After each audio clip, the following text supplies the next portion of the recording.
anyone wrote that my teaching is lazy and wrong, I'll know who you are. I'll master handwrite this computer.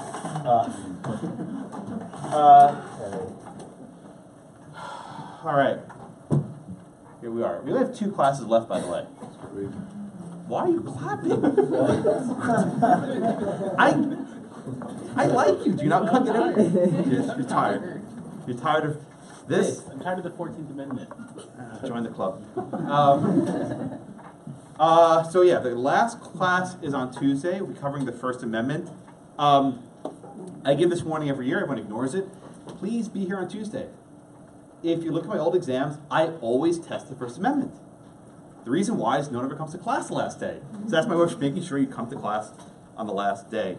So please be here. After that, we have a review session. It's going to be on the, okay, I have the time.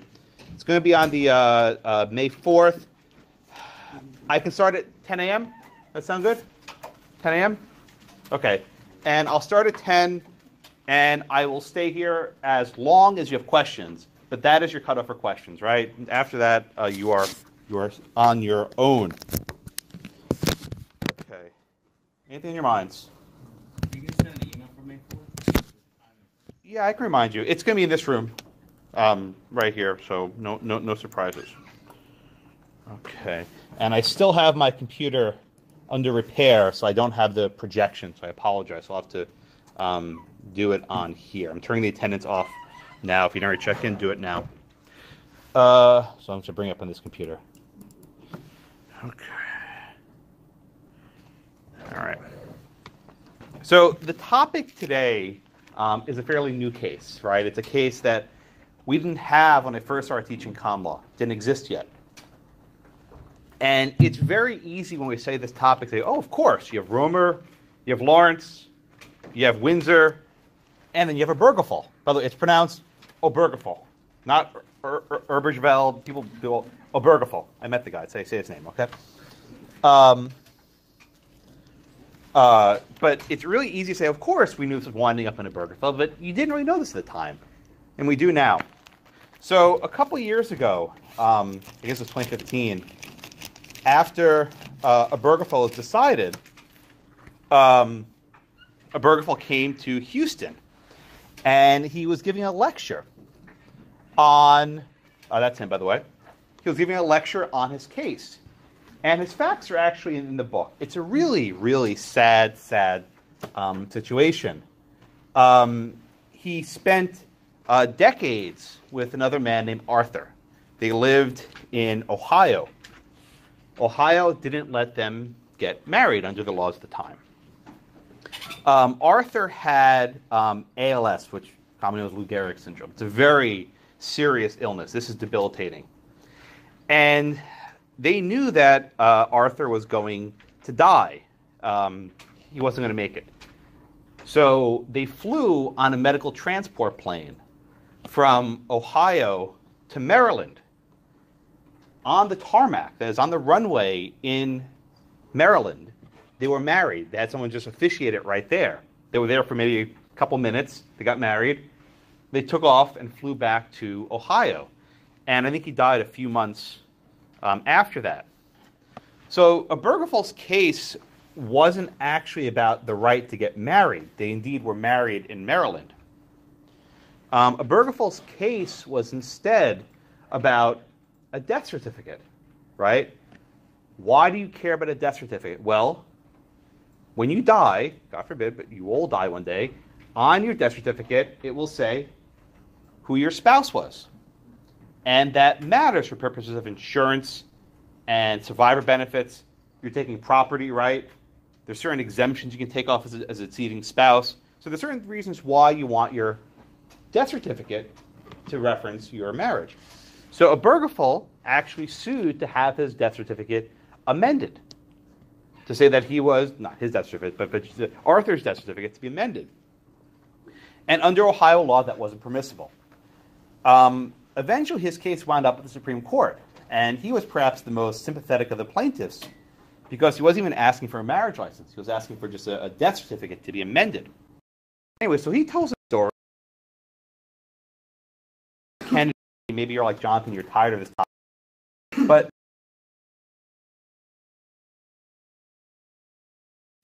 And I went up to him before the event, and I said a few words. I'm a law professor. I'm teaching your case this semester. Oh.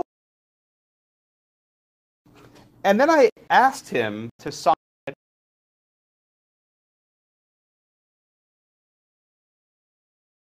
mostly by justice. After Heller, this was a big Second Amendment case. I asked Justice Scalia, whose analysis was not lazy or wrong in that amendment. He told me to get the hell out of here. He said, get lost. You wouldn't do it. So I'm like, wait a minute. I got an idea. Let me ask Obergefell if you'll sign my 14th Amendment. I didn't have much thought. I was like, yeah, let me sign it. So here's a picture of him signing it. And I have it right here with me. And I blew it up right here on the screen.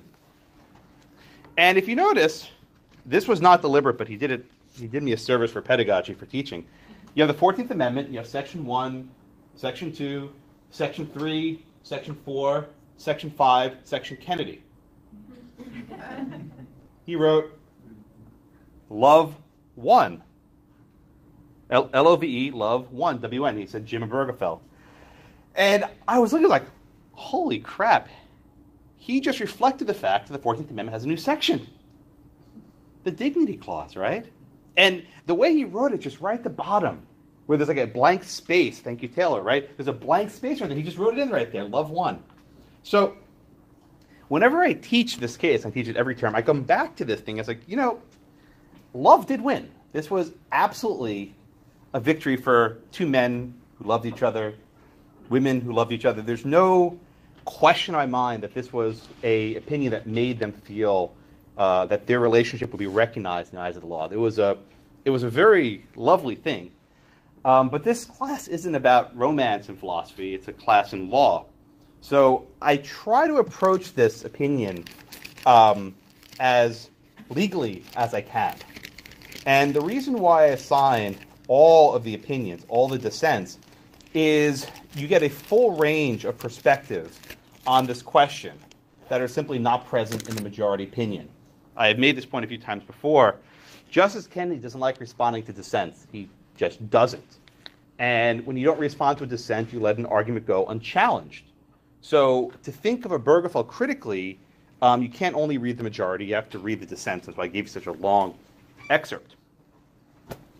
So that's my introductory spiel. Speaking of lazy and wrong, let's talk about the Kennedy opinion. No, sorry, that was bad. No, I don't think it was lazy. I don't think it was lazy at all. I think he put a lot of effort into it, a lot of thought. Yeah. I guess before we talk about opinion, do you think he doesn't address dissents just from an ego standpoint? Do you say ego? Yeah. Oh, what a good question, Gabe. I've been thinking about this for years. I never thought in terms of ego. I mean, maybe it's arrogance. I don't know. That's a good theory. I have to think about that. I really don't know why he doesn't. I know he doesn't. We can all agree with that. And Lawrence just doesn't talk about the dissent. As a general matter, just human nature, if I go and I criticize one of you, right?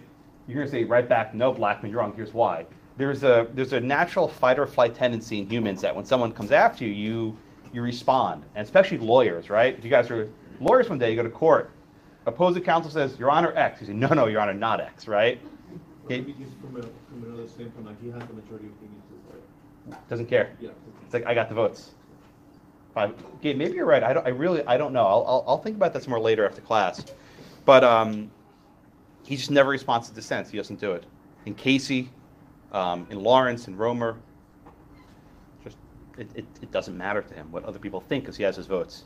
A related point is that the other liberal justices who joined them didn't do a separate writing. That might have been a little bit more, how do I say, fitting into doctrine, right? About scrutiny and suspect class. There was no separate writing. So one of the most famous lines in the opinion was in a footnote. I hope you read it. I have it up here. Oh no, I don't have it up here. It was by Justice Scalia. And Justice Scalia said that I would rather put my head in a paper bag than join this opinion. And what he's trying to get at, saying to his liberal colleagues, how can you join this, right? Don't you want to write a real opinion people will be able to, do stuff with. Yeah, here he was giving me a thumbs up. I'm mad the picture was so blurry because he was kind of moving around. I couldn't get a good shadow. It was dark out. It was at Discovery Green a few blocks away. But good question. You can only think about this some more. I'll get back to you maybe. All right. So questions on this before we get started? Yeah, Laura and then Sam. So when justices respond to other opinions, where would we see that? Do they just combine it into their own opinion, or? It's a good question, Laura. So the way this usually works is iterative. What do I mean by that? So the majority will circulate their opinion, and then the dissent will circulate their draft. And then the majority can choose to reply, often in footnotes. So here, at page such and such, Justice Scalia wrote this, here's my response. Or they might not. This can go back and forth, and they can get very petty. You'll see this a lot. He's not here. Roberto asked me an opinion the other day involving immigration. It was with Justice Gorsuch joining the majority opinion. And Kagan had the majority, and Roberts had the dissent. And they had like 4 or 5 footnotes going back and forth. And Kagan had this one line that was so good. She said, "The Chief Justice slices the bologna too thin." It's such a good line. Such a good line. She's an awesome writer. I love her writing. But they often fight. Here, there's just... So it would be published in your opinion? Oh, absolutely. After it's circulated? Yeah, so the final printed, like the published version, they actually reference, say, see Chief Justice opinion at page 12. And they'll even reference the page number they're responding to. It's very precise. Sam? So you got Scalia to sign and Second Amendment to sign. No, I didn't. He told me to get the hell out of here. But Obergefell signed my 14th Amendment. Yeah, it's a funny story. I'll mention it briefly. I went to law school in D.C., and when you're in D.C., you see the justices a lot. I didn't realize how cool that was, but so Scalia had a couple books come out while I was in law school, and he had these book signings. I would always go to them, and I'd buy a copy of his book. I bought like 4 copies of his book, and I'd say, "Hey, Scalia, can you sign my book?" "Sure." He also signed my Constitution. He's like, "No, get out of here. You won't do it." And I asked him once, sign my Constitution, he wouldn't do it. Asked him twice, sign my Constitution, wouldn't do it. I was like, "All right, I got an idea." So Justice Thomas came to our law school, and he signed my Constitution. I'm like, aha. So I go back to Scalia a 3rd time, and I say, "Justice Scalia, would you please sign my Constitution?" He's like, "No, get out of here." Give the little Italians, whatever, right? And I go, "Justice Thomas signed it." He's like, "Give it to me." I have a picture of it. He's scribbling in there. He's like, "All right, go." He just get the hell out of here. He was, yeah. Anyway, so it's hanging on my wall here. Obviously, you'll see it up there. I'm proud of him. But he signed the front page, not the Second Amendment, but I'll live with it. All right. So let's do the case. Oh yeah, Clint, go ahead. You said there was a footnote about him saying he'd better in a paper bag. Was that in our? Yeah. Was that in our reading? Yeah, I think it's footnote 40 something. It is in our reading. Yeah, footnotes are at the end. Okay, I'll look for it then later. I looked for it briefly. I didn't read that. In the text was 1292. What's that? The page number is 1292 in the text. Yeah, no, but it's in your reading. It's a footnote. It's footnote 22 on page 49 of the PDF. Thank you. Yeah, footnote 22 on page 49 of the PDF. Thank you. Yeah, here's the line. I'll read it to you. It says, "If even as the price we paid for 5th vote, I ever joined an opinion for the court that began," and he gives a quote, "I would hide my head in a bag." The Supreme Court of the United States has descended from the disciplined reasoning of John Marshall and Joseph Story to the mystical aphorisms of the fortune cookie. And in fact, when Justice Scalia died, they had this makeshift memorial of the court. And people brought fortune cookies, paper bags, and pieces of broccoli, which they left outside of his memorial. Oh, God. All right, let's actually do the case, enough frivolity. So the very beginning, right, we've read a lot of Kennedy, and you get a sense of his style, right? So if you remember Casey, it begins, "Liberty finds no refuge in the jurisprudence of doubt." Then we have Romer. "1 century ago, the first Justice Harlan admonished this court that the Constitution neither knows nor tolerates classes among citizens." And then you have Lawrence. "Liberty protects the person from unwarranted government intrusion into a dwelling or the private place." But he levels up with the Obergefell. He says, "The Constitution promises liberty to all within its reach, a liberty which includes certain specific rights that allows persons within a lawful realm to define and express their identity. The petitioners in these cases seek to find that liberty by marrying someone of the same sex. and having their marriages deemed lawful on the same terms and conditions as marriages between persons of the opposite sex. Okay, so where am I? Who's up next? Fernando. What is that opening paragraph I just read through getting at? It's an unfair question, but let's try and... I want you to actually understand Kennedy. He has a theory, and I'm often hard, but there is stuff here. He is trying to do stuff. He just doesn't always convey it in the most coherent fashion. But there is an idea I want to pull out here. So what's he getting at here, Fernando? I think it's getting at just that everybody should be sort of at the same rights. Like if you get married, well, it's usually like the traditional definitions, man and woman, it should be extended to two men or two women if they choose that they want to be married and they think it's a little thing to do. Fernando, how can someone find liberty by getting married? What does that mean? He says, the petitioners in this case seek to find that liberty by marrying someone for the same sex. What does it mean to find liberty? I mean, it just... Find that freedom, to feel that you can do what you've been wanting to do. What is... Be recognized everywhere. Okay. Kenny, I'll ask you a question. We talked about it some time ago. What is liberty? We've done this question a few times this semester. What's liberty? Synonymous with freedom, but Freedom. Okay. Freedom from what? in this context, I'm asking you a question. I'm not giving you more than from arbitrary intrusions by. in government, or Okay.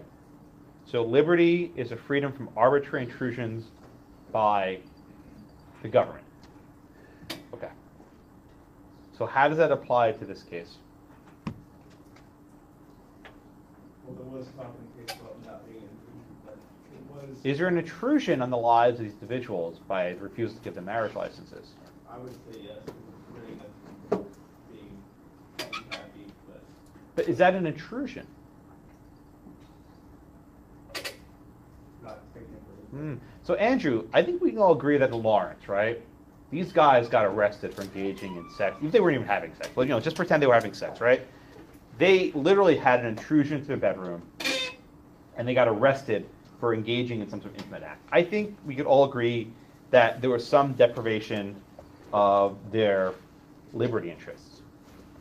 But Andrew, the petitioners here aren't asking to be let alone, right? They're not asking for the government to get out of their lives. They're asking for the government to get in their lives through the recognition of their union and providing other ancillary benefits. How does this square with liberty as we've traditionally studied it? I think the dissent actually talks about liberty in this case and talks about the previous cases in that, as we mentioned, it was an invasion of privacy by the government. But in this case, it wasn't so much as an invasion of privacy, but more, as you said, same-sex couples asserting their right to this privilege. And so, Good. So I think Andrew said a few things that I want to pick apart, right? They're not asking to let alone in this case, right? In Lawrence, in Romer, right? They're asking to be let alone. Government, get out of my life. Don't arrest me for having sex. Okay. You can also say the abortion cases. Don't arrest my doctor if he gives me contraception. Right? Don't arrest my doctor if he prescribes me this pill. Don't, make me have a 24-hour waiting period for an abortion. Don't make me drive, 18 miles across the state to get an abortion, right? All the previous liberty cases, the previous substantive due process cases were about getting government out of my way, getting government the hell out of the way to let me do what I want. But this case, and Kennedy recognizes in the very first paragraph, is different. They're not asking for an absence of government. They want the government to sanction, to respect and to recognize their union in the same way that other similar relationships are recognized. So let me go back to this quote. They seek to find that liberty by marrying. So what does that mean? That the freedom comes from this act of government recognition. Right? That freedom comes from this act of government recognition. This is broadly the notion that I think Laura used this word last week of dignity, right? That the granting of a marriage license to these couples, bestows upon them some form of dignity. The denial of a marriage license denies them that dignity, but granting them this license bestows this dignity. Now, we can argue the doctrine in a minute, but I want to pause here just to note this is different than Lawrence and the other cases, because they're not asking to be left alone, they're asking for government intervention in terms of government recognition. So the doctrine here is shifting, right? The doctrine here is separate. I think Justice Thomas makes his point most directly in his dissent, that traditionally view liberty as a negative institution, right? Get government, leave me the hell alone, right? Leave me alone. Here it's government protect me. But is this so novel? I gave you an example maybe a month ago about the sheep and the wolves, right? Remember the sheep and the wolves? So you have liberty. If you're a sheep and there's some wolf attacking you, right? The shepherd who's saving you, he's giving you freedom, right? He's protecting you. Otherwise you're going to get eaten. But if you're the wolf and you're being, shooed away by the shepherd, you view the shepherd as your oppressor, right? Like me, hashtag oppressor, right? You view the shepherd as an oppressor who's denying your freedom. So this opinion shifts from the wolf's perspective to the sheep's perspective, right? That government provides this protection, this dignity, these rights, affirmatively, not negatively withholding stuff, but affirmatively granting you these protections. Okay, everyone with me? This is an important shift that most people just gloss over. But Obergefell actually goes from the wolf to the sheep, if you want to think of it in those terms. Okay, everyone with me? Hey, Cameron? Before this case, did anyone ever try the notion of why does the government even bring marriage licenses and recognize that stuff? If this is that right, relevant, and why do they get involved? Well, let me ask you this question back at you. Could a state abolish marriage? And say, you guys go to church, go to temple, go to mosque, you have religious ceremonies, we're out of the business of marriage, we're not going to license it. Could a state do that? Before Obergefell, after, I think the answer might be different. Because they'd say, you know what, there's a lot of resources, we don't want our judges wasting time issuing these licenses, we're just, go do whatever you want religious, we won't give you tax benefits, no marriage. Could they do that? The only question I have is not knowing tax law. Forget tax law. This predates tax, right? This is going back hundreds of years. There was no tax law. Could a state not have marriage? Trey? First, the answer to your question is no, they can't make a contract. You can't make a contract. You don't have to offer them, though. You got private contracts. Well, actually, let me take Trey's question. Marriage is a three-party contract. You can't, it's not bilateral. It requires a third party. Third party doesn't have to issue it. The same way with the father, the son, right? No, it's a three-way contract. So there's no obligation to give it. Laura? Can we clarify something just for sake of discussion? The church only access state representatives and marriage, but the separate act of that is the sacrament. Yeah, that's existed for thousands of years. Right. Yeah, that predates our society by law. Yes. Really? When did it start? I didn't know that. Okay, 800 years. Good? Okay, thank you. All right, Laura. To your question, I think that would kind of, infringe on people's First Amendment rights, freedom of But they can still get married in the eyes of relationships. They have a priest But or does- whatever. That only applies to people that are aborted. Well, you can have an atheist. You can have the Church of the Universalist, whatever. You can have an officiant of no religion, right? I You can't. guess that like compels some sort of action to people. Well, why do you have to get? Well, now this is my next question. Why do we have marriage in the first place? Sam, why do we have marriage in the first place? And don't say tax, because this predates tax. Tracing up to 800 years, right? If you'd asked Kennedy, I'm not asking Kenny, I'm asking you. You're Sam. Kenny's not my class. Thankfully, if he was, it'd be a really rough class right now. I guess it would be to make little ones. Make little. Yeah. Well, be more precise. You're on the right track. Yes. What about making little ones is important? Why is marriage and little ones related? So it was kind of, I guess, like originally a commitment to procreate and then to raise their offspring into adulthood. Now, I made a comment to Trey a moment ago that marriage is thousands of years old. I don't know when the Catholic Church decided to create the sacrament, but marriage predates the Catholic Church. It existed in civilizations going way, way, way, way, way back, right? I mean, my own faith, we've had these things for 6,000 years at least, right? The Jewish marriage contract has existed for a very long time in largely unchanged terms. But Cindy, there was never a moment where someone said, okay, you know what, guys, let's create marriage, right? Let's make this new institution.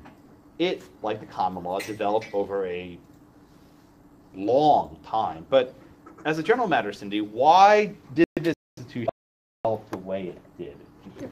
We don't know. There was no point in time where we made this decision, but it developed. Why? Why did it develop this way? I think originally religion. Because of what? Religion. Religion. Okay, tell me more. Religion because America's kind of found This goes before America. Way before America.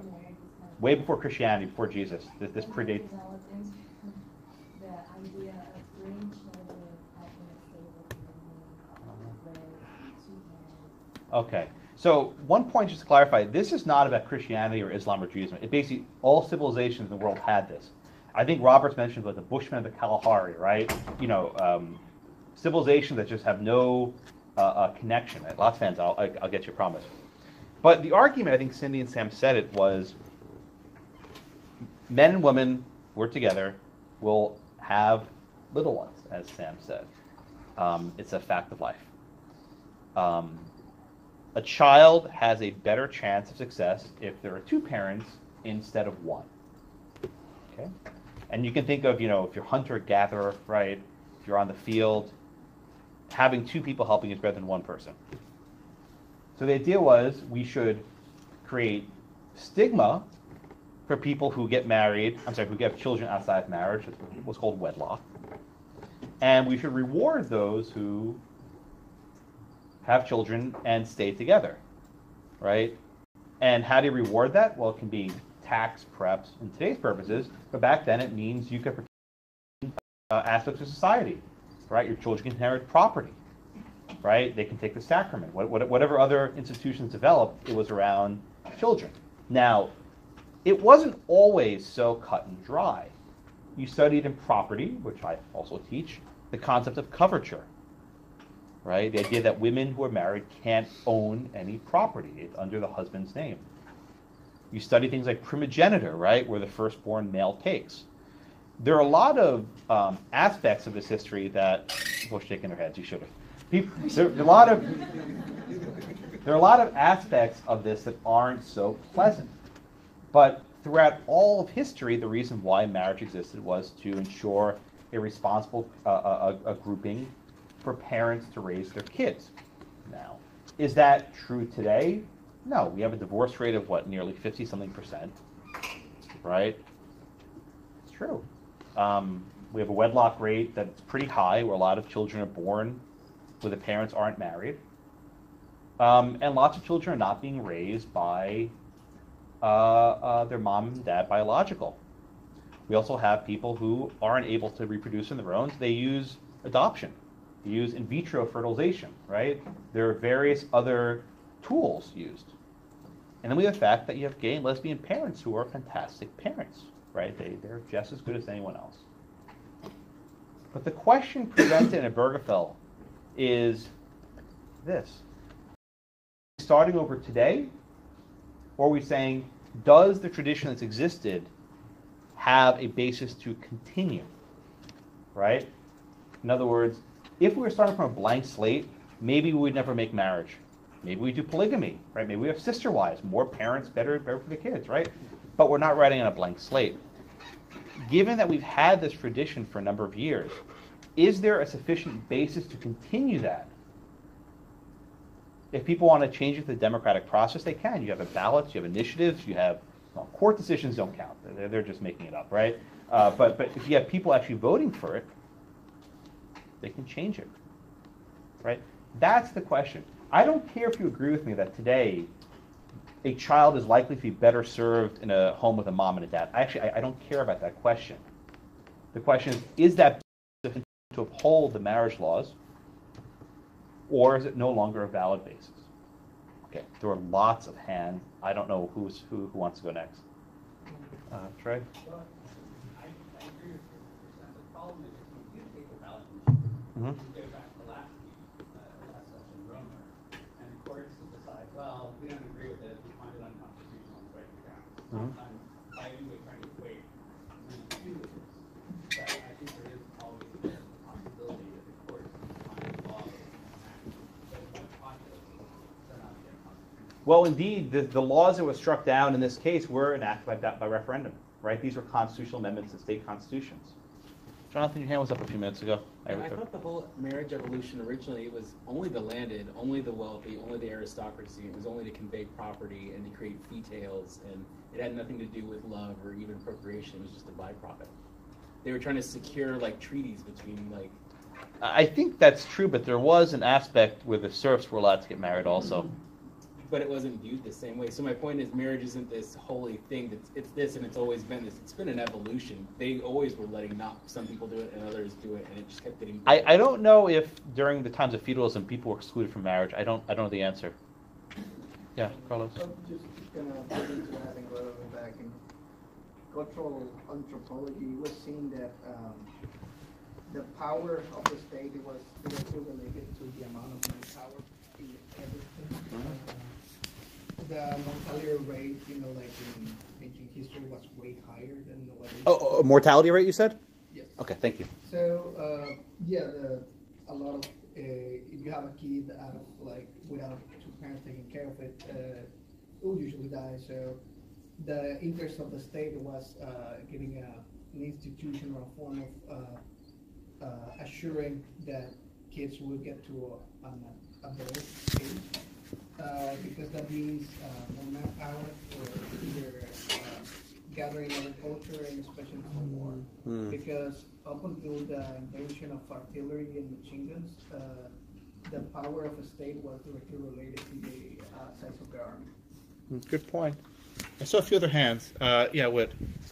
Just on your point about, the tradition of marriage being kind of the authority that they're basing on deciding whether to change it or whether to keep it the same. I think when Kennedy talked about the history of marriage being one of continuity and change, that to me sounded almost like you can't really base moving forward what the tradition has been in America in the last 200 years, or even predating that into previous societies, because you did have aspects of some societies having, polygamy, and even ancient societies totally accepting homosexuality as,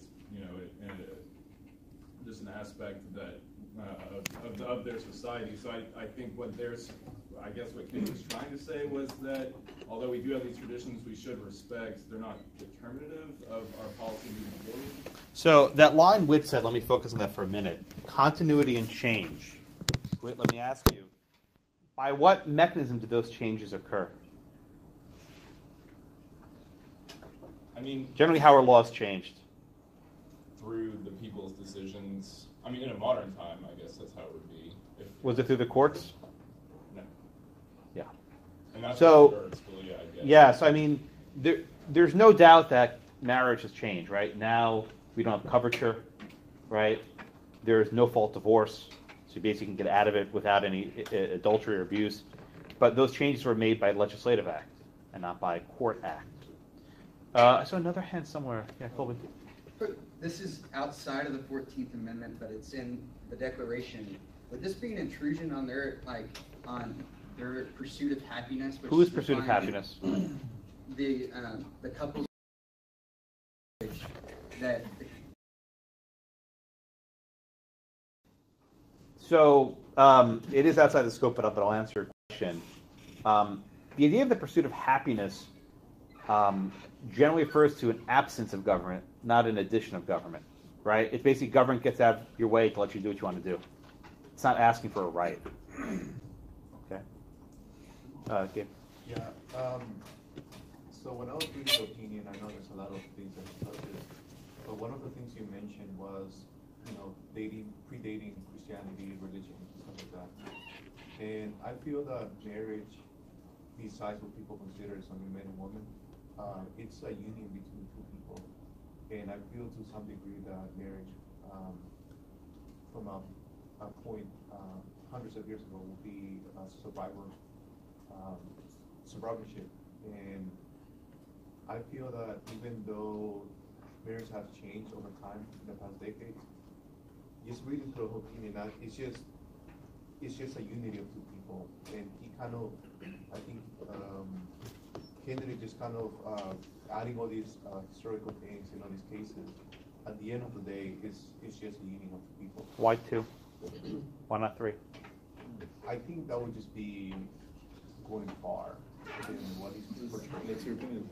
Yeah, I don't know. Why, Bill, you want to respond to that? No, I was just saying that's your opinion. I mean, why two? Why not three? Three consenting adults, they all love each other. Thruple. Who are we to say, and who's the government to say that they can't do it? Based on, yeah, Laura.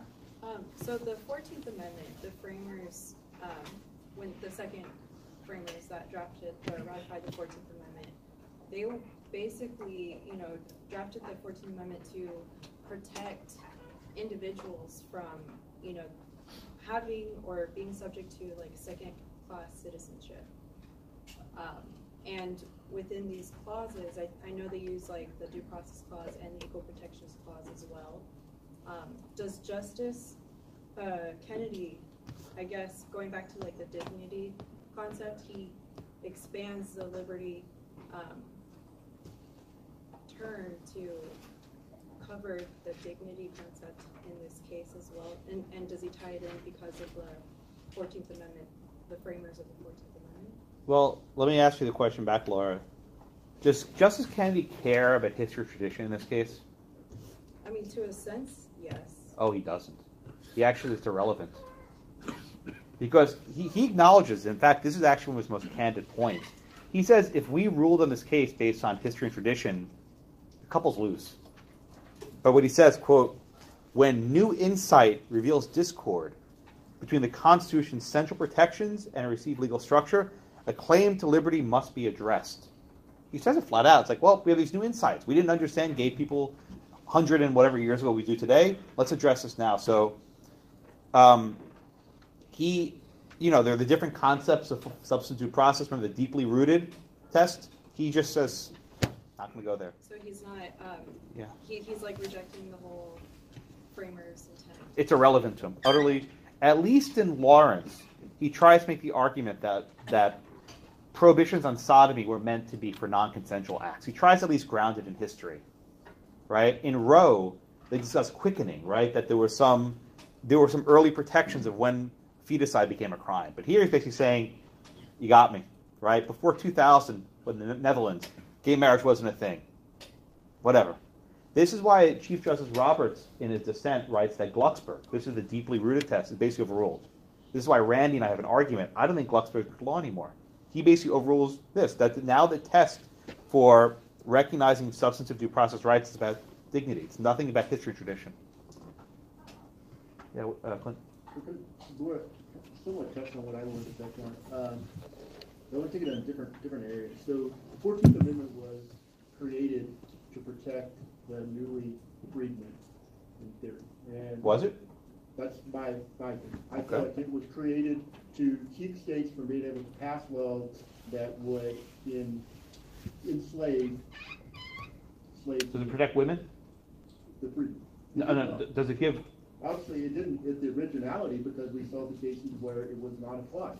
And I think it's been expanded. I think it's grown and it's become more of and it's in line with this case. It's become more of a tool or something that can be used to protect people that would otherwise not have the capability to get the rights that they deserve. While I don't like the way that this was done, is the fact that the judges made a decision and said this is now going to be the law while it was in the political democratic process. I think it may have been the right decision based on the fact that the 14th Amendment and the way that it was originally set forth was to do just this, to protect people who no longer Do you remember in Lawrence where Kennedy said, "Don't worry, this doesn't get you to marriage"? Where he was very clear about that. Well, yeah, but that was also... And that was also, what, 13 years earlier? Yeah. So. And if you progress, I mean... What does that mean when you progress? Who's progressing? Society progressed. I mean, in the 1990s, we were not nearly as inclusive as we are now. I mean, So then why does the court have to do that if society is progressing on its own? The court should, in my opinion, reflect what society's interests are. I know they're not elected officials, and therefore they don't have recourse if they don't. But that's why I think the court should take on what society wants. And take If society wants it, why does the court need to do it? You're dodging my question. Because society wanted it, but it wasn't happening. Was happening quickly enough? It wasn't happening. So let's go back to this chart, which I showed you guys last week, right? I think. Right, which projected that within a decade or so, almost every state union would have positive support for gay marriage. So the objection Clinton has is, well, it might happen, but not quickly enough, so we have to do it now. And Kennedy says this expressly. He's like, well, the time for deliberation's over. There have been debates, there have been articles, right? People have written about this, been tweets, I'm sure, right? The time for debate's over. So Clinton makes a point. The court should reflect society, but how do they know when to act? Why wasn't the time right in 2003? Why wasn't it right in 2012? Why was it right in 2015? How can a court possibly know this? And then if a court is merely reflecting polls, what law is it applying, right? It's a very attractive point that courts reflect society. It's a very attractive point because you like that. But merely reflecting society, why can't society do it for itself? Why do you need a judicial decision? So I'll give you a great example. I worked for one of the largest oil companies before coming to BP.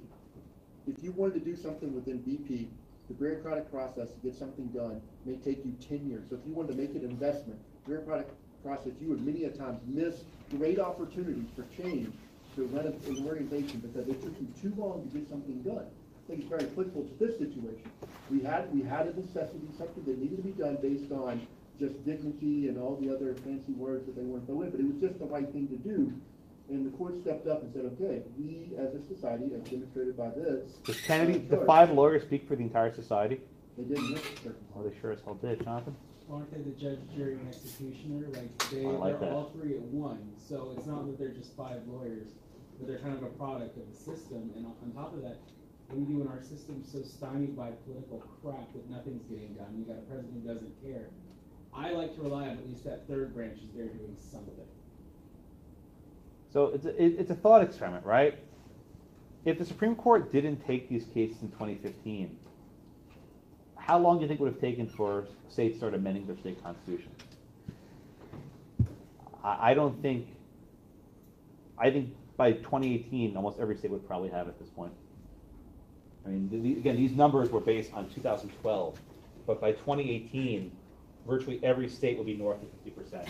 So a delay of 3 years, perhaps, from Obergefell to today, resulted in this decision. Would 3 years have been an acceptable delay? Maybe yes, maybe no. You could work an argument. I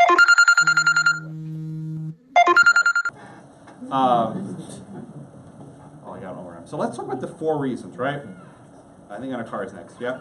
So Kennedy says there are 4 principles and traditions to be discussed, which demonstrate the reasons marriage is fundamental in the Constitution apply with equal force to same-sex couples. This is basically the analysis part. So walk me through these, at least the first of the reasons, please, on a card. The first one, it says that the right to choose whether and whom to marry is inherent in the concept of individual autonomy. What the heck does that mean? You read it. You correctly read the sentence, but tell me what that means. Basically, you have the inherent right to choose who you want married. Like back in the days, your parents or whoever choose who you get to marry. But nowadays, I think it's inherent that you choose who you want to marry. Okay, that's pretty good. So the first principle basically says that the ability to choose your spouse is itself an exercise of autonomy as protected by the 14th Amendment. Okay? Now, does that get you defining what marriage is? Or is that merely saying, given what marriage is, you get to decide who a spouse is? Doesn't really address that. What's the second point that Kennedy makes? The right to marry is fundamental because it supports a two-person union unlike any other in its importance to the committed individuals. Okay, what does that mean?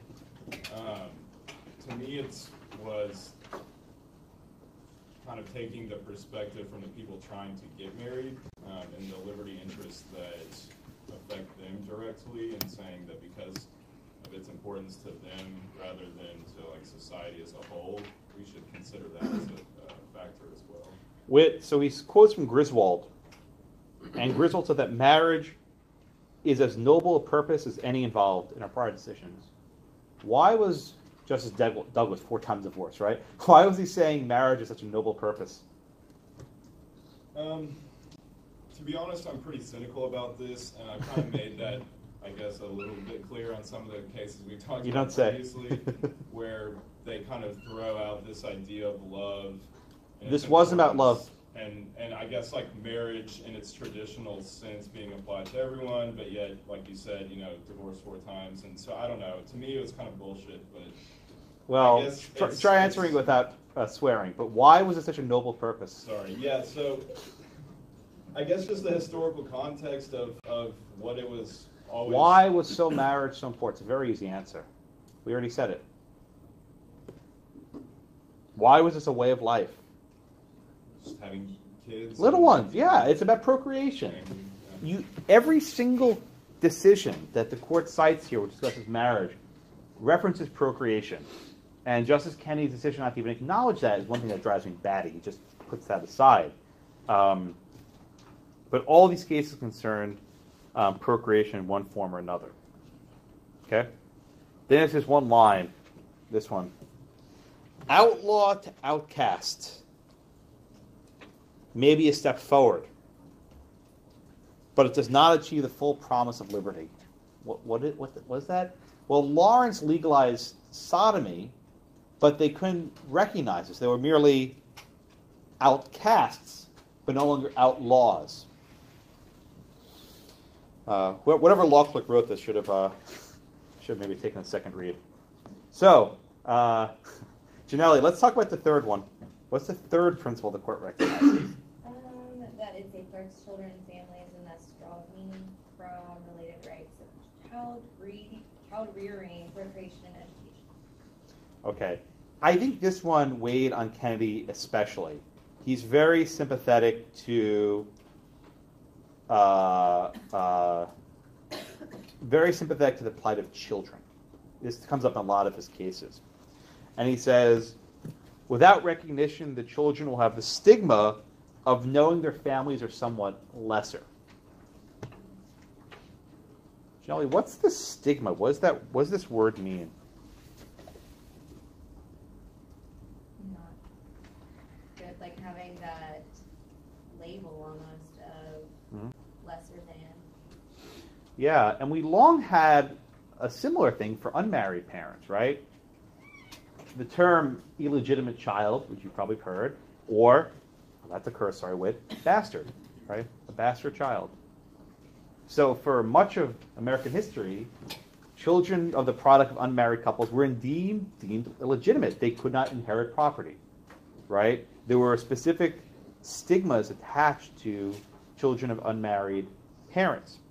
But Kennedy's saying here is, look, if these kids, right,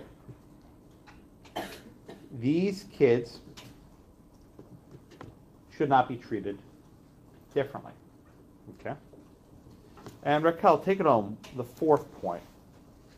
Marriage is the very keystone of our social order and foundation of family. What does that mean? I think it all just brings it together, saying that marriage has helped us have a way to raise children into adulthood and to, continue to grow the population. What aspect of marriage helps to grow the population? Keeping two parents together, I guess. Yeah. Yeah, so all that sounds fine. When he quotes de Tocqueville and marriage is important, then he says there's no difference between same-sex and opposite-sex couples, right? I actually follow him very closely up until that last point, because I don't think he demonstrates that. Because then he says same-sex couples too may aspire to the, quote, transcendent purposes of marriage. Raquel, what's the transcendent purpose of marriage? What does that mean? The way that I understand it is just the purposes of child rearing. Transcendent.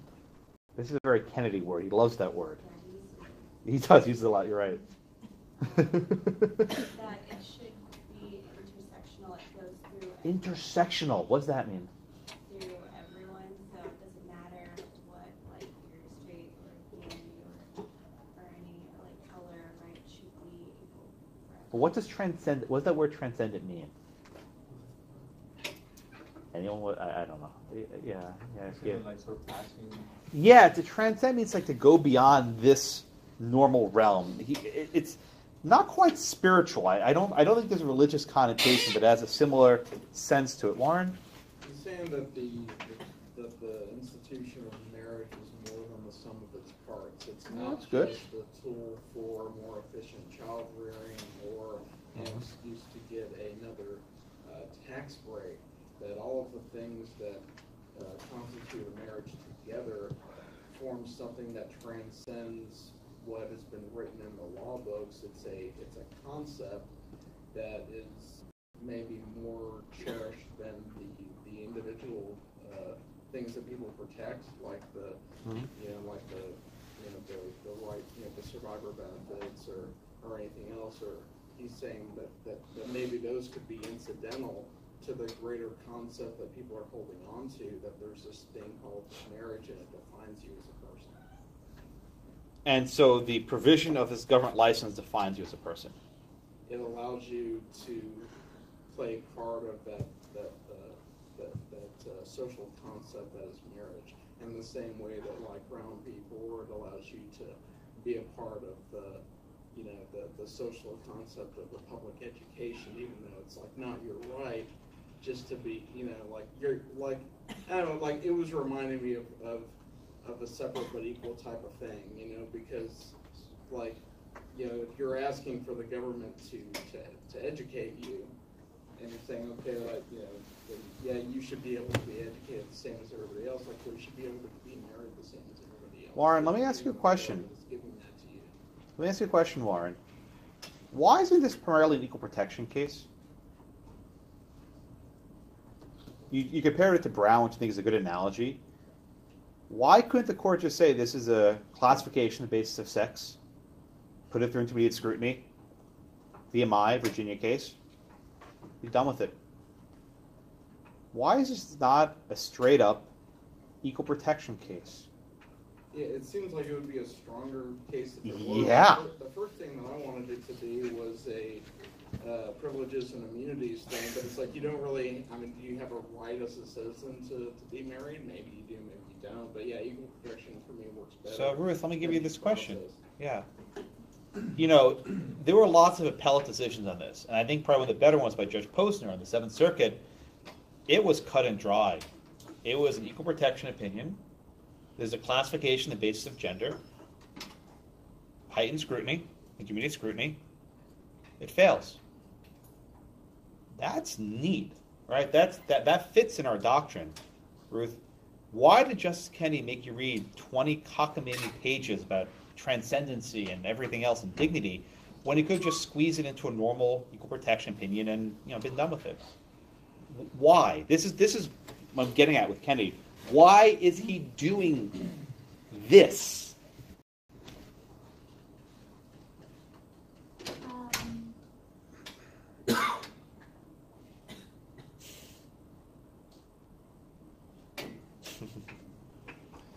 Why is he doing this?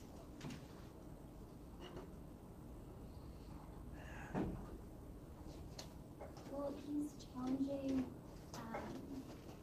the burden that liberty has on same-sex couples and how it's a fundamental right that they should be able to. But why is he reaching these really difficult constitutional questions when the doctrine's already there? Right? Judges are supposed to not reach difficult questions when they can resolve it on more narrow grounds. This could be a very easy application of Equal Protection Clause jurisprudence, that the government's not applying this law consistently to people based on classification of gender. I could write this opinion in my sleep. It'd be very easy to write. What? Do you think that the outside debate going on with society, not the court, had some kind of effect on how he presented his opinion? He knew that a lot of people were going to be reading this. It was a big issue, so he wanted to address these things that were being argued, not necessarily in the purview of the law, but in the court of public opinion. I'm going to give you the same answer I gave Gabe. I don't know why. I have no idea what the answer to my question is. I don't know why. I really don't know why. But the Scalia paper back comment was, why didn't Justice Ginsburg, who knows how to write equal protection opinion, write a concurring opinion saying, yeah, this all stuff is good. Here's why we write this in equal protection. Same way that Gabe said Kenny didn't care. He had his 5 votes. He didn't care what else happened. Maybe Gabe's right. I don't know. Yeah. Would it be possibly because he didn't want, this law would have been struck down, it wouldn't have passed strict scrutiny. Maybe he wanted to prevent any other laws from springing up. He just wanted to quash it all together and say. Would it have made a difference, though? In fact, equal protection would have been broader.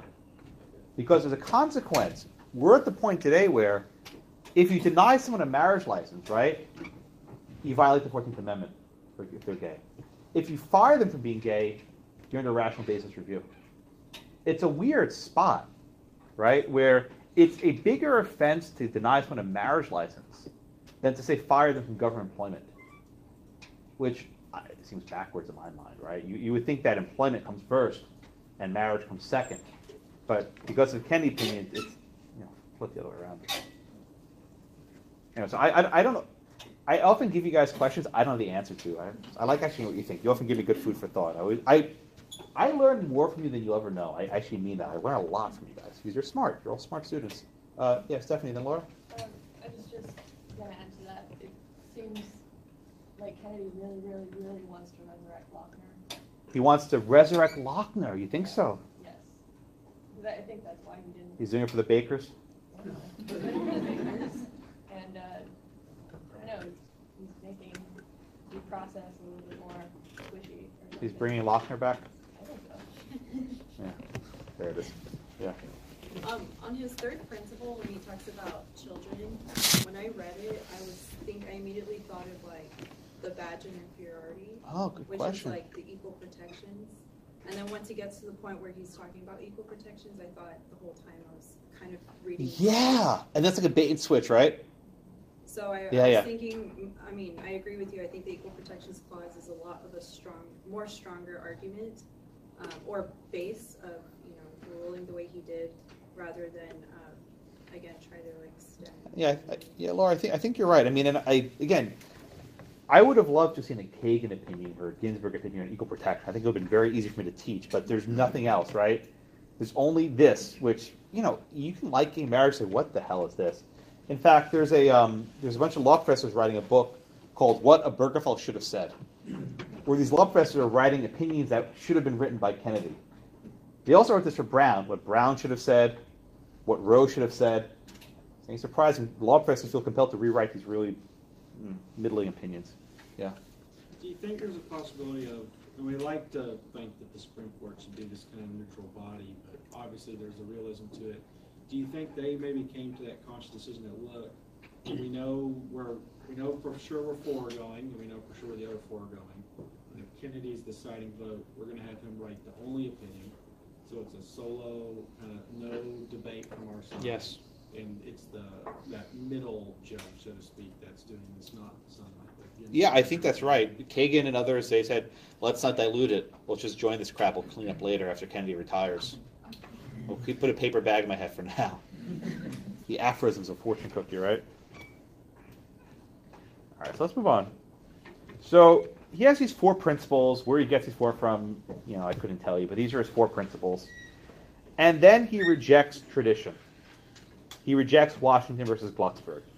He says we no longer need to have this deeply rooted tradition. It's just not required. Okay? And then he says this one point, Laura, this I want to tell you before. He says, if rights were defined by who exercised them in the past, then received practices could serve as their own continued justification, and new groups cannot invoke rights once denied. And this is, again, a criticism of the deeply rooted test. If a right is deeply rooted, then you don't need the court. It's already protected. You only need the court if it's something that's not protected, that's not deeply rooted. So really, the deeply rooted test is a way of saying we're not going to do Lochner, right? We're just not going to recognize rights, period. They're unenumerated. And maybe that's the answer, right? If courts are just making it up, implicit in the concept of ordered liberty, let the democratic process figure it out. Okay. Yeah. In response to that, I saw on page 15, he says, indeed, in interpreting the Equal Protections Clause, the court has recognized that the new societal understandings can reveal unjustified inequality within our most fundamental institutions that once passed unnoticed and unchallenged. So when you said that, why do we need the courts to reinforce if it was a deeply rooted fundamental right? I think he's trying to say that sometimes, they go unnoticed and unchallenged. Does that mean it's invalid, or they're insufficient to become a fundamental right? Well, think of Brown, for example, right? There were segregated schools in existence at the time of the 14th Amendment's ratification. So if you have the traditional approach, then perhaps you don't get the... Although I think that argument's a little bit overblown, but that's the argument for the McConnell reason. Let's talk about equal protection for a minute. I'm sorry, Clint, go ahead. I was kind of talking about what she talked about, and Laura keeps giving me some ideas. Good, you're like right across from each other. So when I read the Kennedy's opinion, I kind of read it as a rational basis, but I didn't read it as a rational basis on what the laws were based on, but based on just rationality. So, and his 4 principles feed into that. They say the right to choose who you want to marry. That's all of these principles feed in that it's irrational for the government to infringe upon that liberty. And kind of like you talked about, you see that in Brown, and I think that might be where we're going if we look at the more recent cases where it's the Supreme Court is not making laws, but they're just taking laws and they're looking at them. They're applying, we have the rational basis. Let's take one above. I don't know what the less rational basis of analysis, and they're just saying if it doesn't make sense from an overall standpoint. Doesn't make sense to whom? It doesn't make sense to just rationally. Can you to rationally whom? give me a rational reason why gay people should not be married? Is there one rational? If you can give me one rational reason. Yes. Okay, what is your rational reason? The answer, which was given by the challengers, was a society interest in responsible procreation. Is that rational? How do you define rational? Rational would be something that makes sense, that is logical. Is that what rational means? Yeah, it is. Rational to whom? Something that is logical, that makes a logical, that you read a logical reason. No. You said logical. Is rational and logical the same thing? In my opinion, yes. Is that Jonathan, you're shaking your head? No. No, it just has to be reasonable that somebody out there could possibly understand it. That's what rational means. Clint, what you're doing is giving something more than a rational basis true, which is not wrong with it, right? This was the exchange. There's a little box from Windsor. It's in your book, where Justice Kagan asked Paul Clement a question, and she asked, "Is the reason for Defense of Marriage Act to express moral disapproval. And Kagan says, is that a rational basis? And Clement says, under traditional rulings, it is. But if you say it's not, that means you're something more than a rational basis, and he admits it loses, right? So if you put a marriage law to strict scrutiny, of course it's going to fail, right? But if you put it to what was actually a rational basis view, it survives. The definition of rational is based I don't on- care about the dictionary. You don't care what the, okay. Look at how the court applied in a case like Williamson v. Optical, right? Where the government can actually make up rationales that aren't even true. That's what rational basis means. I understand, but I think we've progressed past that. in that- Exactly, and the court changed the test. That's the important point, though, right? Kennedy moved the goalpost, so to speak. And if you move the goalposts, it's not surprising this falls. What was that? If you move the goalpost, it's not surprising. Right. If the goalposts are here and then you shrink them to here and you miss the field goal, it's not surprising. Yeah.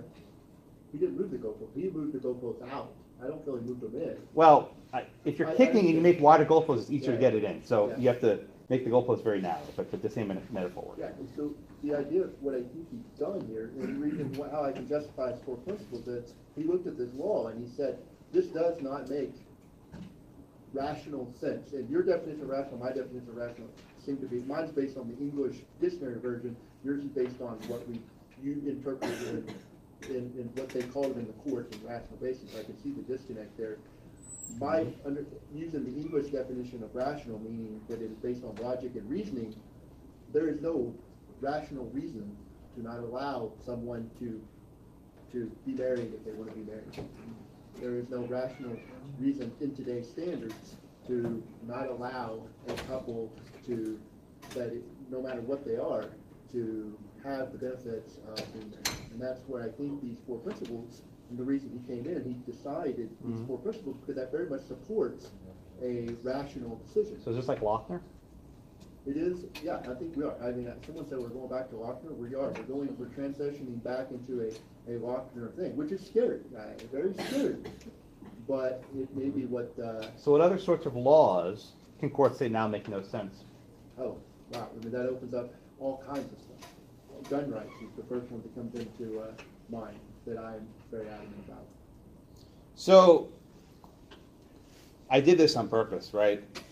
If you use the word rational basis, I don't go to the dictionary, we're in ConLaw, right? If you look at the word rational basis as defined by Justice Harlan or Justice Holmes, right, this marriage law survives easily.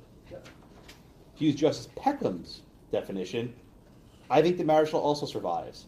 But Kennedy goes even higher than that. I think it's even more than Lochner, because you actually have a tradition that's lasted hundreds of years. And to say, you can't keep this even for another couple of years the democratic process works it out, is even bigger than Lochner, right? Because Lochner involves sort of novel labor laws that never existed before. There were no labor laws, it was a new thing. But the marriage laws have always been existing. So this is a level of scrutiny in Obergefell that I've never seen before. If you want to talk about stare decisis, and saying by precedent, we have a discussion in Casey, how we have to stand by Roe because there's societal reliance. There's reliance. 25 states have these laws still in the books. 30 states still have these laws in the books. There's no stare decisis value and letting the democratic process play out. So you can call it rational, whatever label you want, but this is something new. This is something very, very novel. So let's move on, right? Equal protection feels like an afterthought. He kind of squeezes in at the end. And then he says this. He says, the Due Process Clause and the Equal Protection Clause are connected in profound ways, though they set forth independent principles. Each concept, liberty and equal protection, leads to a stronger understanding of the other. Chase, what is he getting at there? Sorry, can you repeat that? He says each concept, liberty and equal protection, lead to a stronger understanding of the other. What is he getting at there? Basically, you have to be able to kind of incorporate both, analyze both, to understand the role they play. What's the difference between equal protection and due process? Well, equal protection would be if A is treated such and such, then B should also be treated such and such. There shouldn't be, whether they're black, white, gay, straight, whatever it may be, where due process is making sure that the law is being applied more. What's the difference between saying you can't deny gays a marriage license on the one hand, and the second hand you say gays and lesbians need to have the fundamental right of marriage? What's the difference between these two?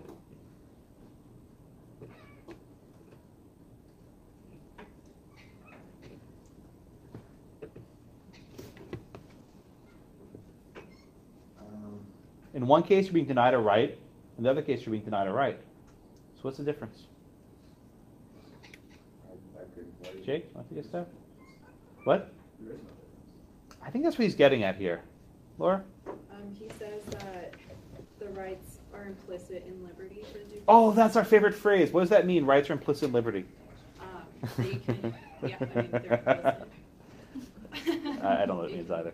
Yeah, that phrase I've been thinking about for a decade. That's all I know what it means. And then for equal protections, he says the rights that are secured. So they're both rights for both, but one's like implicit, like one derives from it. Yeah, I think you put the cart or the horse first, right?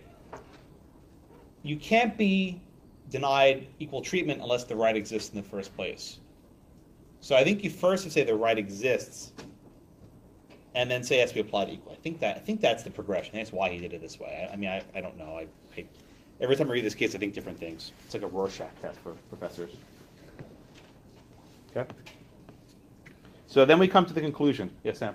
So when discerning between protection and due process, there's like a scope difference between the rights. Mm-hmm. Like, I guess like with equal protection, it makes sure that some group the laws are treating one group that's similarly situated as the other group, and with due process, it's like a whole entire, like everyone's being denied a right. I'm just trying to keep the difference between. Yeah, I don't know if I followed everything you said. It's a little murky. I'm sorry. I'll ask it. Yeah, ask that question. I'm not sure if I followed it. Kennedy then has this conclusion, a little summary. He says, these considerations lead to the conclusion that the right to marry is a fundamental right, inherent in the liberty of the person, and under the due process and equal protection clauses of the 14th Amendment. Couples of the same sex, not thruples, couples of the same sex, may not be deprived of that liberty. The court now holds that same-sex couples may exercise the fundamental right to marry. No longer may this liberty be denied to them. And there it is.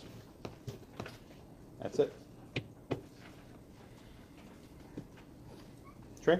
Given the way he wrote this, is it possible that he wrote it to the general public? I think he did. I think Gabe, I've alluded to that earlier. I think he wrote this that people would like put in their wedding vows, especially the very last paragraph. What I call here, the first row. It says wedding vows in my notes. I actually call it the wedding vows. He writes, "No union is more profound than marriage, for it embodies the highest ideals of love, fidelity, devotion, sacrifice, and family. In forming a marital union, two people become something greater than once they were. As some of the petitioners in these cases demonstrate, marriage embodies a love that may endure even past death. It would misunderstand these men and women to say they disrespect the idea of marriage. Their plea is they do respect it so deeply that they seek to find its fulfillment for themselves. Their hope is not to be condemned to live in loneliness, excluded from one of civilization's oldest institutions. They ask for equal dignity in the eyes of the law. The Constitution grants them that right. I now pronounce you husband and husband. No. But you can see that this is sort of thing that people will actually read at a wedding as like, a reading, reading from St. Anthony, By the way, Justice Kennedy decided Romer, Windsor, Lawrence, and Obergefell on June 26th. They were all on the same day. And usually the court doesn't issue decisions on Friday. They rushed this one out on a Friday because it actually was Pride weekend that week. So he basically rushed out an opinion on a Friday, so it will be there for Pride week. All right. He wasn't the Grand Marshal, though. Yeah, Cameron. Just kind of a question with that, and I meant to ask this about Lawrence, because that one where you actually, how often do judges not only quote their opinion from a previous case, and this one's different because there's so few on it, but like quote, in the Lawrence one, he quotes himself from a concurring. Is that something that It's like a retweet, right? Yeah. And you retweet, people retweet themselves. You ever see this? People do this. Bad form. So is that like something that happens? Well, look, he wrote every single major gay rights opinion, so it'll be very hard for him not to. Right? But the flip side is, it's basically Kennedy, right? He is the fulcrum of this entire jurisprudence. So he would have to cite him. I think he'd have to. Yeah, Warren? Do you think that the kind of lack of a better legal structure for this opinion is the reason why the Supreme Court was able to deny a review of Pigeon v. Houston? Oh, the Pigeon case. I asked about that after class. It'll take me a while to explain it. But I do have an answer for that, but I don't think it's related. Short answer is a preliminary injunction wasn't final, so the reason's otherwise, but I'll ask after class. Yeah, Sam? Yeah, I don't know. I'm just kind of, like, these definitions of liberty are just so different. I was just wondering, just like as food for thought, could you, because what I'm struggling with is when I like hear this, the first thing I think of is the Declaration where it says, you know, that among these are life, liberty, and the pursuit of happiness, and that basically the government is put here to secure those rights. And if you accept this idea that liberty is like an absence of government, how are they supposed to secure it? By not doing anything. So, use the example of the right to bear arms, for example. They can't take away your guns. Right to speech, they can't silence you. The government secures rights by not taking it away from you. Does that make sense? Yeah. Right? But there are two conceptions of liberty, right? So this was an argument that Franklin Roosevelt advanced from the New Deal very vocally. That you have, was the four freedoms. Oh, God, was it? Freedom from fear and freedom from want were two of them. I'm drawing a blank on the other ones. And some people contend that the government is responsible to protect you from fear, right? Think of the sheep. And to protect you from hunger. Because when you're hungry, you can't be free. And when you're sick, you can't be free.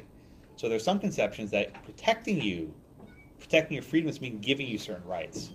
That's a very popular thread of thought, one not reflected in our founding era, but it's a very popular modern day conception of liberty, one Kennedy embraces entirely. Any other questions in the majority opinion?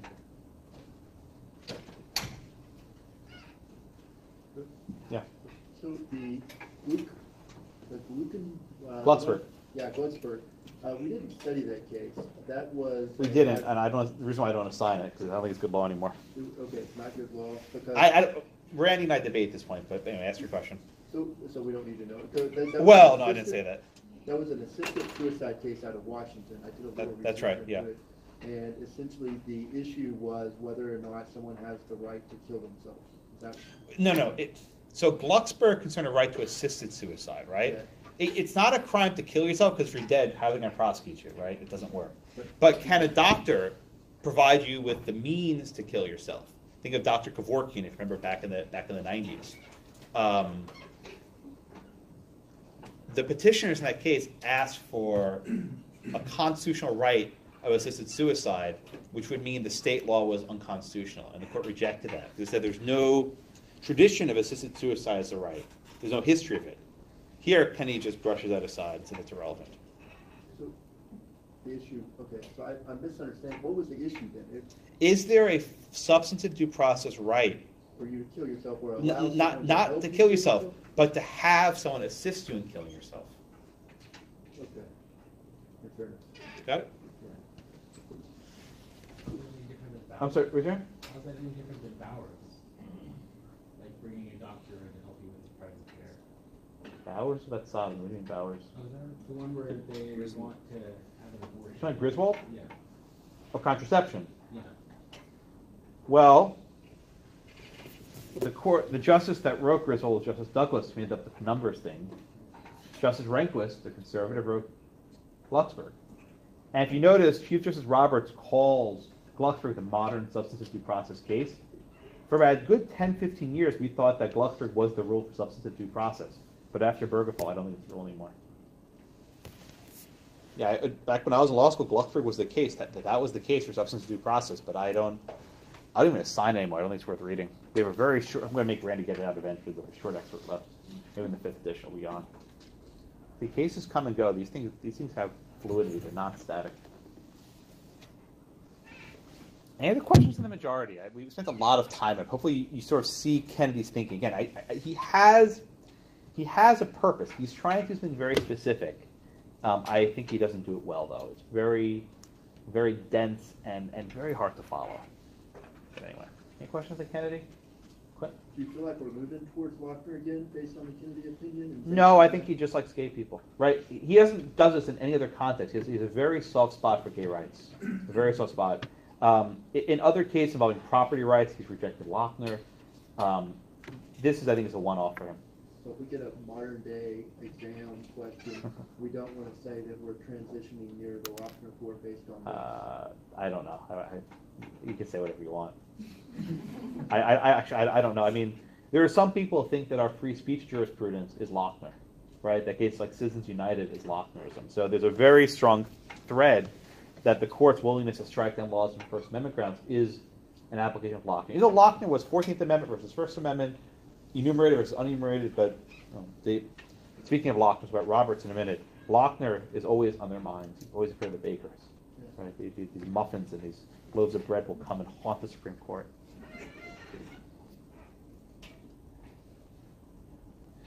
Trey, is your hand up? I think we remained silent this class. I guess that didn't work. Well, I mean, so I'm sure some people shocked. I actually agree with this decision. I think he should have been under equal protection. But it's going to force all religious institutions, not just Christian ones, but to really carefully reevaluate how we handle those who come before whatever deity they wish to invoke, or deities they wish to invoke, to solemnize their vows. Have any of the priests in your parish stopped performing civil marriages? You can't. Well, I mean, I said civil. In theory we can, but you really can't. And so Why can't you? Because you can solemnize a civil marriage. Like you can perform the sacrament of holy matrimony, but you cannot. But typically, most people, right? The idea isn't so much can we do it? Sure, we can do it in theory. We don't do it in practice because brides want and mothers of the brides especially want these big, huge weddings. And the only way you can really do that is by doing the full service, including the state license. Right. But so you don't have any priests who have said opting out, we're not going to do the state license? In this diocese, yes, but in the Episcopal Church as a whole, since it's canonically recognized as same-sex marriage, those priests are in the minority. Okay. All right. Thank you. Yeah, what? I asked you a question last class that you wanted me to wait. Oh, what was the question? I don't remember. And so it was more dealing with the rights of the churches to not, I guess, grant the marriage and forcing them to do that. I mean, is there any kind of issue with it? Yeah, so there's this one line in Kennedy's opinion, it's on page 17 of the PDF, where he says, the First Amendment ensures that religious organizations and persons are given proper protection as they seek to teach the principles that are so fulfilling and so central to their lives and faiths, and to their own deep aspirations to continue the family structure they have long revered. And Chief Justice Roberts, in a sense, says, wait a minute, They use this word teach. They don't use the word exercise. And then Justice Alito has this one line in his dissent where he says, I fear the day where people of faith will have to whisper in the back corners of their church and can't make it public. So this came up during the oral argument, where I think it was either Roberts or Alito, I can't remember, asked the Solicitor General, could a Christian school be denied a tax exemption if they don't give married housing to a gay couple? And the Solicitor General said, yep, that's going to be an issue. So will it become that the government treats excluding gay couples on the same level as excluding interracial couples? And the government had no answer to that question. I'm sure they had one, but they didn't want to say it in public. Yeah. That was the answer I wanted to give you yesterday. Let's do the Roberts dissent. Yeah, give me the Roberts dissent, please. Yeah, so Chief Justice Roberts kind of acknowledges the social... Oh, he very rarely dissents. The Chief has written so few dissents, so it's very rare. The Chief is writing a dissent, so go ahead. So he kind of recognizes the social policy behind allowing gay marriage, but he thinks it should be like a decision left to the states, and the legislature talks about judicial restraint, kind of warns of finding new fundamental rights, like as a matter of substantive due process. He says, like, the court in this case has kind of undermined the legislative process, and kind of ends his conversation about, or his dissent about, kind of how the majority talked about the equal protection clause. He said they kind of purport to apply that. They don't really, the analysis is very thin, the reasoning, and basically just thinks that they're acting as a super legislature, kind of substituting their own judgment for what the law is. Okay, very good. So Roberts makes one point, and just there's a tidbit. I can't remember if it's his cousin or it's a niece who's actually in a lesbian relationship, and apparently Roberts gave one of his reserved tickets to it's either his niece or his cousin. Just Google me on that one. So he's aware of the issues here, right? This is not like Justice Powell, who said, "I never met a gay person." So Roberts, is aware, and he says, "Many people will rejoice at this decision, and I begrudge none their celebration. But for those who believe in a government of laws, not of men, the majority's approach is deeply disheartening. Supporters of same-sex marriage have achieved considerable success persuading their fellow citizens through the democratic process to change their views. That ends today." Then he says one line that it blew my mind when he said it. 5 lawyers, not 5 justices, not 5 of my colleagues, 5 lawyers have closed the debate and enacted their own vision of marriage as a matter of constitutional law. I want to pause on this for a second. Roberts drives me crazy, but he cares about the court way too much, in my opinion. But he really cares about the court. So for him to go out of his way and say 5 lawyers, that's a Scalia line, right? Scalia said, Scalia, 5 lawyers, right? But 5 lawyers, not even 5 judges, 5 justices, that's a big deal for Roberts, of all people, to say it. 5 lawyers. And he says this right has no basis in the Constitution of the court's precedent. And he goes full on Lochner. He is throwing loaves of bread at them. He's just tossing baked goods at them. It's getting very flowery in here. But he cites Lochner, he cites Holmes, he cites Harlan. He says this is not the correct role of courts. Again, Roberts very rarely writes dissents. He does them occasionally. The DeMaia case the other day was a very good dissent from him. But he very rarely ever dissents. Okay? Talks about Lochner, he talks about Dred Scott. It's all the same. Slavery, abortion, marriage, it's all on the same level now, right? He's comparing the 3. Okay, actually short on time. Let me move on to the next one. Let's move on. Let's talk about the Scalia dissent, right? What are you laughing? I love Scalia. Apparently, it's lazy and wrong. I think that's the word for today. But Scalia here isn't that pissed, right? I think I described his tone in Romer and in Lawrence that's really pissed. I think here he's come to acceptance. Like, what are the stages of grief, right? You're in denial, and then you're angry, right? And then you come to acceptance, right?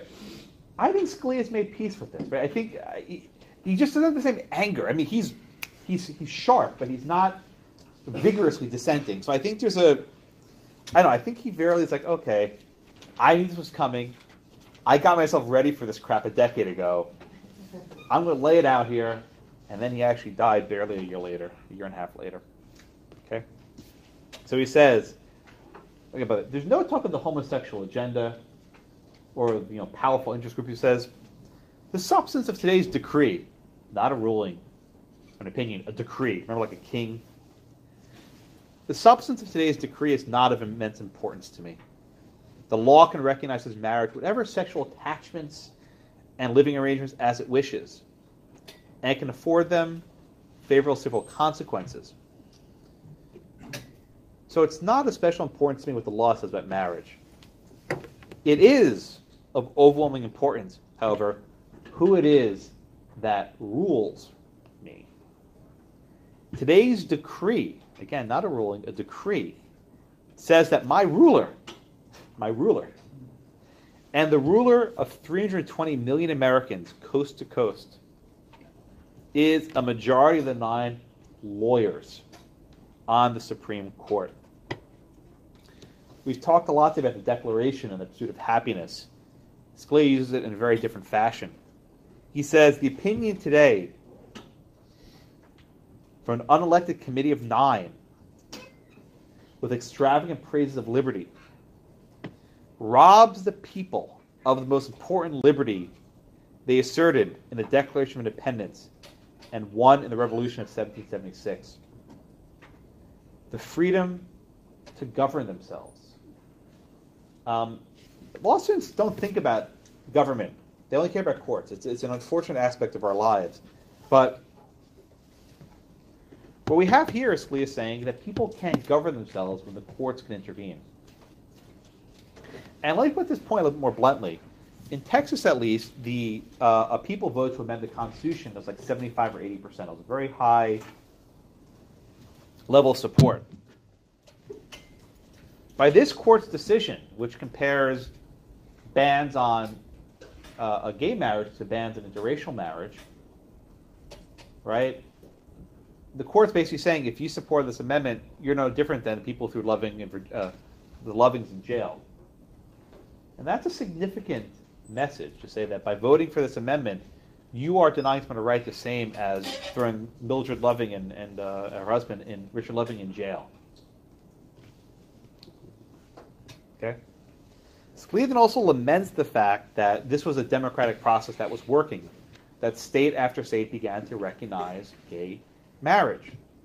But the courts put a stop to it. They ended the debate. And he writes, the opinion lacks even a thin veneer of law. I love this line. Buried beneath the mummeries and straining to be memorable passages of the opinion is a candid and startling assertion. No matter what it was that people ratified, the 14th Amendment protects those rights that the judiciary, in its reasoned judgment, thinks the 14th Amendment ought to protect. This is Clint's point, right? Is it reasonable, right? Is it logical, right? This, Scalia says, is not the correct role. This is a naked judicial claim to legislative, indeed super-legislative power, a claim fundamentally at odds with our system of government, a system of government that makes the people subordinate to a committee of 9 unelected lawyers does not deserve to be called a democracy. Oh, he is pissed here. This part is angry. I'm going to walk you through this because it's so self-explanatory. One thing about Scalia, you know what he's saying. There's no hiding the ball. There's really not much to discuss, right? He then attacks the fact that all of these lawyers went to Harvard or Yale. There's not a single Westerner on the court. And he says California doesn't count. Candy's from Sacramento. So he's basically insulting California. He's having some fun here. Then he says there's no Protestants. Indeed, after Justice Stevens resigned, there were 5 Catholics and 4 Jews. Although Sotomayor was kind of a lapsed Catholic and unclear how Jewish from the anyway, but at least by birth, perhaps. He calls them a select, patrician, highly representative panel of 9. Now, Gabe, you mentioned earlier ego. Scalia says the style is egotistic. So maybe that's where he got it from. Scalia thinks it's egotistic. I don't know. And then he says, one would think freedom of intimacy is abridged rather than expanded by marriage. Ask the nearest hippie. God. Scalia. You would probably take that one back. Anyway. You have any question about Scalia? I could just read it all day because the lines are so memorable. But there's not much new here, right? This merely, for a second, Damon, this merely repeats his dissent in Lawrence. I think at this point it's like, screw it, I lost. Let's get this over with. Yeah, Damon.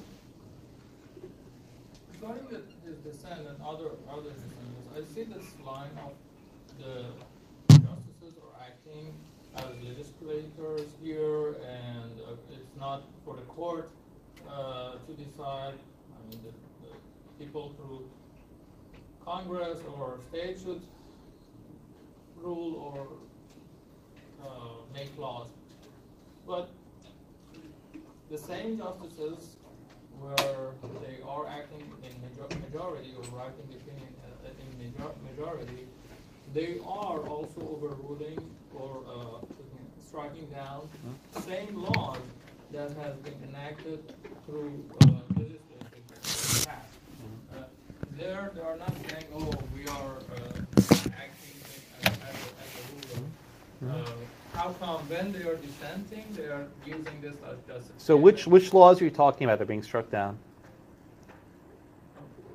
I don't have any example, but like Supreme Court is there, I mean, for some sort of disputes against some law.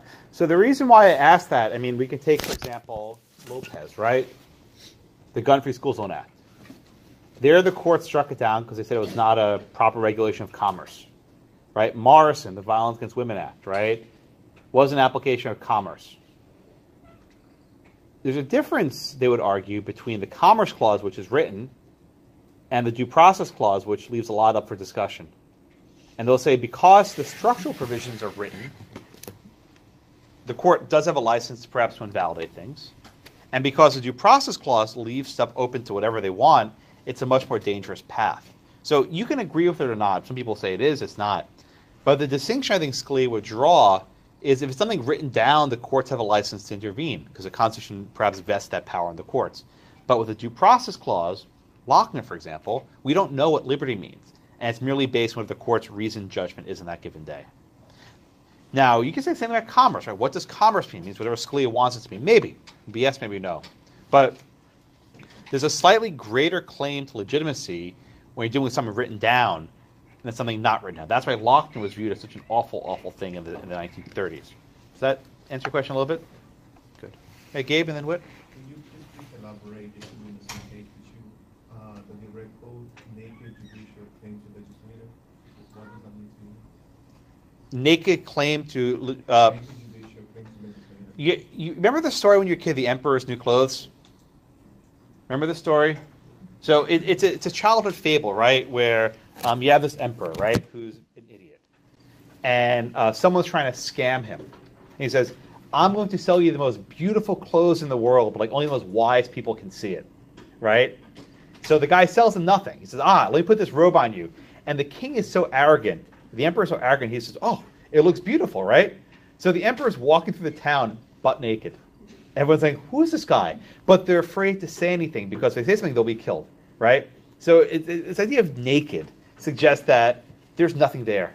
There's no clothes, and everyone knows it, right? That this majority opinion is the invisible robe. There's nothing there. It's merely what the king wants it to be. So that's the word naked. It means bare, there's nothing adorned. Does that get your question a little bit? Yeah. I know they're doing story time in ConLaw, but whatever it works. Yeah.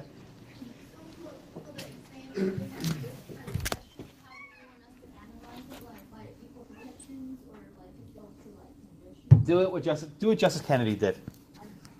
That doesn't help you at all, does it? I wish I knew. Like, people say, Josh, what about an exam? Look, I'm an actual litigator. I litigate these things. I'm in court about these things. I don't know what the hell to do. The lower courts, and you mentioned the Pigeon case a minute ago, this opinion did not leave a lot of guidance to the lower courts. It left a lot open. So I give you the same advice I'd give to a lawyer. You're welcome. Whit?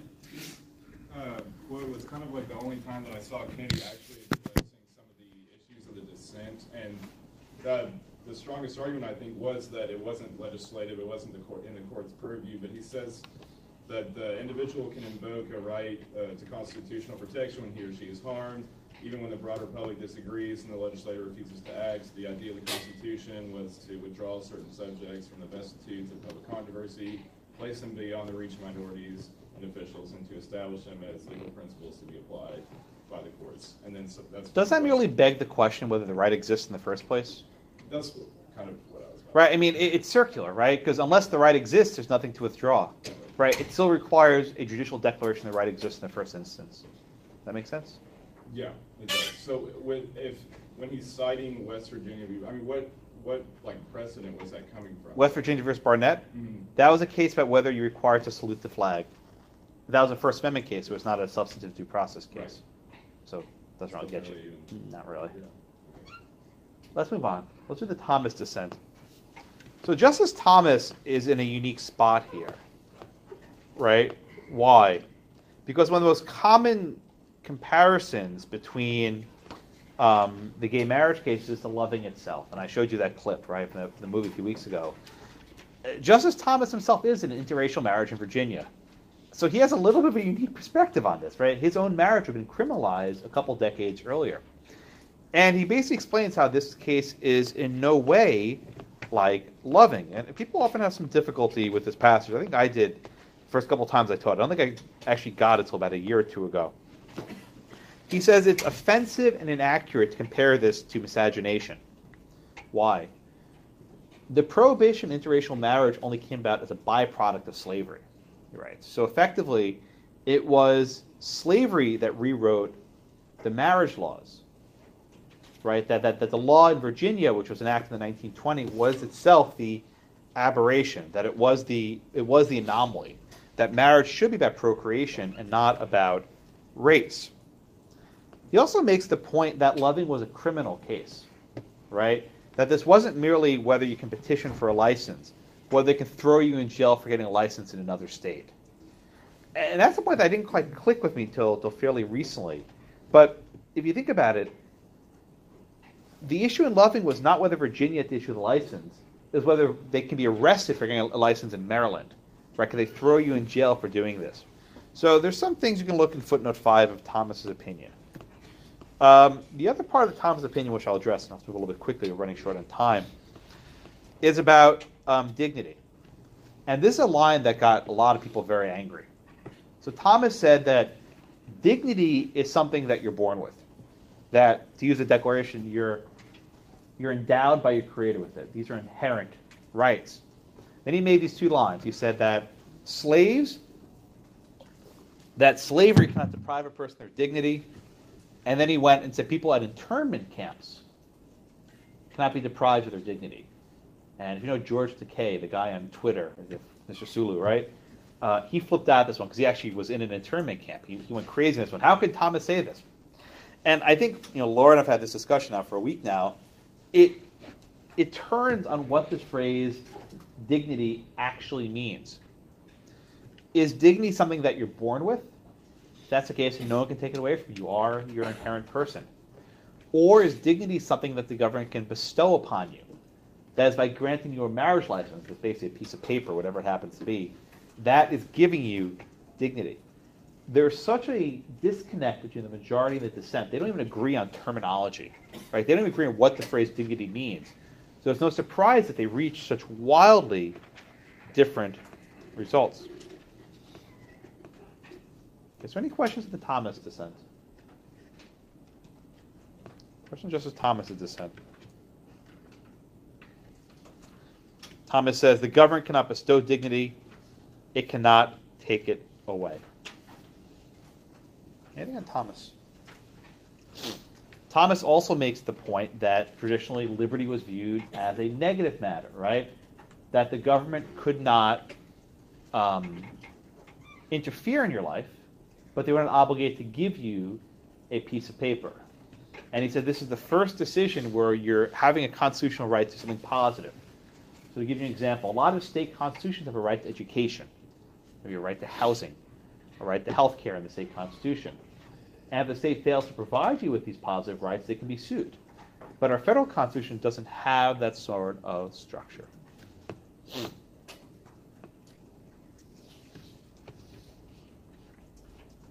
So any questions on the Thomas one? Hey, Raquel. Please, go ahead, please. Just so that I understand, because this is really a due process case, they're not defining if gays and lesbians are a class. No, ma'am. Okay. No, ma'am. And that's a very good point. Thank you for bringing that up, Raquel. If this was the straight-up Posner opinion, you could say that gays and lesbians, sexual orientation is a suspect class, maybe quasi-suspect, call it whatever you want, right? We don't have this, so this is why I was giving Clint such a hard time before. This is technically a rational basis test, right? This is technically a rational basis application. But if this is rational basis, the phrase has no meaning, right? Then there's no difference between strict scrutiny and rational basis. It's the same thing, right? There's no gap between the two of them. And this is one question that law students go nuts on. What is the standard of review for cases involving gays and lesbians, sexual orientation, gender identity, right? We don't know because Kennedy doesn't like tiers of scrutiny. Does he mention the word strict scrutiny anywhere in this opinion? Does he use the word rational basis anywhere in the opinion? He doesn't care about scrutiny. It's much to the dismay of law students because it drives them nuts, but there's nothing there. There's nothing. It doesn't make any effort to fit the normal structure of what a common law decision would look like. There's just no effort because he wants to be wedding vows. I don't know. Whit? So from a current standpoint, he just applies liberty and dignity. Yeah. I mean, what's the title of this class in the casebook? The chapter is Protecting Dignity, right? I wrote that title because I think Randy had Protecting Liberty. I was like, no, Randy, it's Protecting Dignity. This is about dignity, whatever he sees that is. Abdul, is the hand up? Work out? So then if we are analyzing, say, an equal protection thing, and it is about gay and lesbians, we shouldn't bring up that they're in class at all. Well, I think if you're trying to apply a Obergefell, you ask whether it denies them their dignity. I think that's a personally reasonable answer. I don't know what a lower court would do with that. Yeah, Laura? Had this case gone only used the equal protections clause, I mean, I know the LGBTQ is more inclusive than just lesbians and gays, but do you think that it would be easiest, or it's easier for the court to classify this as like a gender regulation? Some people have tried. Like, some litigants have tried that. Fluid. Yeah, gender can be fluid. It's not immutable, right? And this is the point I made last week. Sexuality is not immutable. It changes, right? A person can be gay and then maybe not gay, right? This is not like you're born black and you're going to be black your entire life. You're born a woman. I mean, perhaps you can change other things, but your biology is the same. So it doesn't fit neatly into the immutable characteristics which are traditionally associated with the suspect class. Yeah. Gender is fluid, sexuality is fluid. The stuff, What would you say it's like closest to intermediate scrutiny? I wouldn't tell you that. I don't know. Justice Alito's dissent. A little repetitive by this point. I mean, they're basically making the people nodding. Yeah, basically making the same points over and over again. But he talks about the 5 unelected justices, and he talks about the right to equal treatment. The state has an interest in preventing the further decay of marriage. He talks about religious liberty, and he says that this decision will create lasting, bitter wounds. Probably a little bit overblown. I think people more or less have fallen into line, which is why I think this chart's so important. I think if they had waited a couple years, virtually every state would have had it. Maybe not. Okay. Questions on Alito or the case in general? Yeah, Evan? There's 4 dissents, and like you just mentioned, they're all really similar. What? That's a good question, right? Why did they all feel the need to write separately? I think they were really pissed, and they all wanted a slightly different wrinkle on it. Yeah, Jonathan. It seems just hypocritical. All the stuff that they're claiming is like a bunch of lawyers who the Constitution was written by a bunch of lawyers, and we all are okay with that, and I have no rights to that.